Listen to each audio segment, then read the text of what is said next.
भिवापूर तालुक्यात दोन अत्यंत धक्कादायक आणि अंगावर शहारे आणणारी बातमी समोर येत आहे. नमस्कार, आपण पाहत आहात Public to PM News 24. Bhiwapur तालुक्यातील आमचे सहयोगी राजेश जांभुडे यांच्याद्वारे मिळालेल्या माहितीनुसार भिवापूर तालुक्यातील वडद शेतशिवारात आज दुपारी 2च्या सुमारास वाघाने पुन्हा एकदा हल्ला केल्याची खळबळजनक घटना घडली आहे.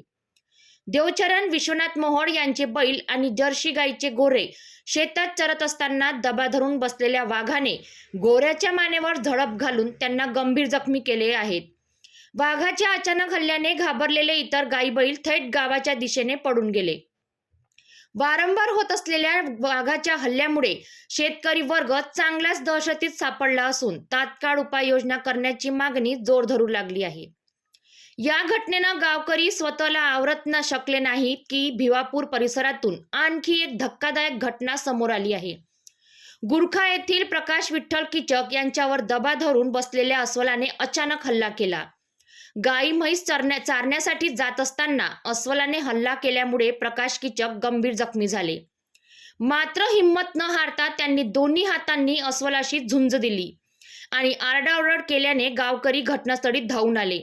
त्यानंतर त्यांना तातडीने उमरेड ग्रामीण रुग्णालयात दाखल करण्यात आले आणि पुढील उपचारासाठी नागपूर मेडिकल कॉलेज येथे हलविण्यात आले आहे. त्यांची प्रकृती गंभीर असल्याची माहिती मिळत आहे.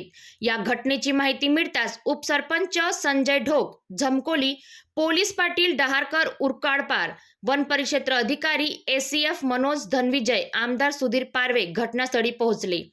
वन विभाग अधिकाऱ्यांनी स्पष्ट केले की ही घटना एफडीसीएम वन महामंडळाच्या क्षेत्रात घडली असून सिरसी बुटीबोरी येथील एफडीसीएम अधिकाऱ्यांना या घटनेची माहिती देण्यात आली आहे.